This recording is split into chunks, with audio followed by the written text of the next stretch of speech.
এবার পুজোয় প্রশাসনের পক্ষ থেকে কড়া নজরদারি, যে কোনো ধরনের দুষ্কৃতিমূলক কাজকর্ম বা অপরাধ দমনে পুলিশের হাতিয়ার হবে এই বুলেট বাহিনী। পুজোয় মালদায় দাপিয়ে বেড়াবে বুলেট বাহিনী। যে কোনো ধরনের দুষ্কৃতিমূলক কাজকর্ম বা অপরাধ দমনে পুলিশের হাতিয়ার হবে এই বুলেট বাহিনী।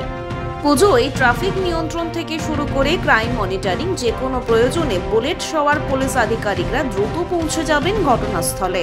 এতে পুলিশের উপস্থিতি ও সক্রিয়তা আরও বাড়বে। 10টি নতুন বুলেট সহ পুলিশের বাছাই করা অফিসারদের নিয়ে করা হয়েছে এই বুলেট বাহিনী। পুজোর ভিড় পুলিশের পক্ষে বড় গাড়ি নিয়ে যে কোনো জায়গায় দ্রুত পৌঁছানোর ক্ষেত্রে সমস্যা হয়। এই বুলেট বাহিনী সেক্ষেত্রে অনেক বেশি কার্যকর হবে।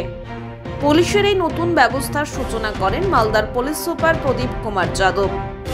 মালদার পুলিশ সুপার প্রদীপ কুমার যাদব জানিয়েছেন, হেডকোয়ার্টার থেকে 10টি নতুন বুলেট মোটর বাইক পেয়েছে মালদা পুলিশ। এগুলিকে কাজে লাগানোর জন্যই নতুন পরিকল্পনা নেওয়া হয়েছে। ট্রাফিক পুলিশের আধিকারিক, town sub inspector, crime monitoring গ্রুপের পুলিশ কর্মী ও অফিসাররা এই বুলেটগুলিতে চেপে আইন শৃঙ্খলা ও যান নিয়ন্ত্রণ দেখভাল করবেন। পুজোর সময় এতে বিশেষ সুবিধা হবে। পুলিশের এই উদ্যোগকে সাধুবাদ জানাচ্ছেন গোটা মালদা জেলাবাসী। আমরা পুলিশ হেডকোয়ার্টার থেকে 10টা বাইক পেয়েছি, বুলেট বাইক।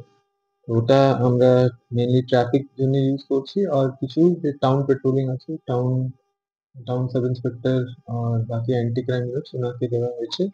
তারপরে আমরা দেখবো কি কোথায় কত কাজ দিচ্ছে, তারপরে আবার আমরা ওটাকে রিঅ্যালার্ট করতে পারি। পুজো সামনে তো পুজোর আগে ওর জন্য মানে পূজাতেও এটা হেল্প করবে, কেন কি অফিসার্স মোবিলিটি বাড়তে পারে, কেন কি আমরা 10টা বাইক বেশি দিচ্ছি এর জন্য। পেট্রোলিং আমরা ভাবছি কি আর বেশি আমরা করতে পারি।